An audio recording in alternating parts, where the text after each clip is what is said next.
بھئی ایسی تھوڑی شادی ہوتی ہے جیسے تم کر رہے ہو. ہاں تو کتنے لوگ ناراض ہو جاتے ہیں شریعت کے مطابق شادی کرنے سے. گھر والے ہی روکتے ہیں, خاندان والے بھی باتیں کرتے ہیں, دنیا بھی باتیں کرتی ہے. تو حضرت عائشہ فرمانے لگے کہ میں نے رسول اللہ صلی اللہ علیہ وسلم سے سنا, آپ فرماتے ہیں جو اللہ کو راضی کرنا چاہے لوگوں کو اپنے سے خفا کر کے, کہ اللہ کو راضی کرنے میں لوگ خفا ہو رہے ہیں, لوگ ناراض ہو رہے ہیں, لوگ باتیں کرتے ہیں,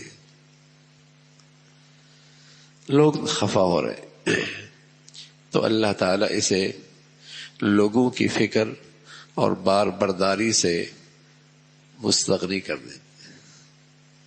ایسا ہوتا ہے کہ اگر اللہ کو راضی کریں گے لوگ ناراض ہوں گے, اور خاص طور پہ بس اوقات ایسے لوگ ناراض ہو رہے ہوتے ہیں جس سے ان کا کام پڑتا ہے, جس سے اس کے معاملات چل رہے ہوتے ہیں. تو آدمی سوچتا ہے اگر یہ ناراض ہو گئے تو فرمایا دیکھو بھائی مجھے راضی کرو گے میں تمہیں ان سے مستغنی کر دوں گا اور تمہارے کام براہ راست خود کر دوں گا.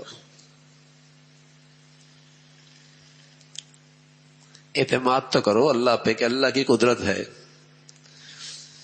حوصلہ تو رکھو کہ اللہ بہت بڑی ذات ہے, یقین تو ہو بھائی کہ ہر چیز اللہ کے اختیار میں ہے. ہم بسا اوقات شیطان کو کیوں راضی کرتے ہیں اور شیطان نما انسان کا کیوں خیال رکھتے ہیں کہ یار اس کو بھی تو راضی کیے بغیر دنیا کیسے چلے گی. یعنی کچھ کام اللہ نے اپنے پاس رکھے, کچھ ان کے پاس رکھے.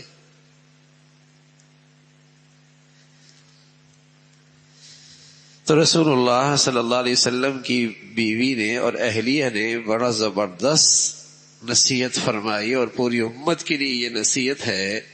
اور فرمایا آپ علیہ الصلوۃ والسلام نے ہم نے سے سنا جو کوئی اللہ کو راضی کرنا چاہے اور لوگوں کو اپنے سے خفا کر کے تو اللہ تعالیٰ اس کو مستغنی فرما دیں گے لوگوں کی فکر اور بار برداری سے, اور خود اس کے لیے کافی ہو جائیں گے, خود اس کے لیے کافی ہو جائیں گے. یعنی بتائیے نا یہ اس شخص کے لیے کتنی اطمینان کی چیز ہونی چاہیے کہ بھئی اگر مجھے اللہ کو راضی کرنا ہے اور اللہ کے راضی کرنے میں لوگ ناراض ہو رہے ہیں تو مجھے اطمینان ہے. ایسے موقع پہ تو اللہ کا وعدہ ہے کہ اللہ خود کہہ رہے ہیں, اللہ کے نبی نے ہمیں بتایا کہ میں خود اس کے لیے کافی ہو جاؤں گا, میں خود اس کے لیے کافی ہو جاؤں گا.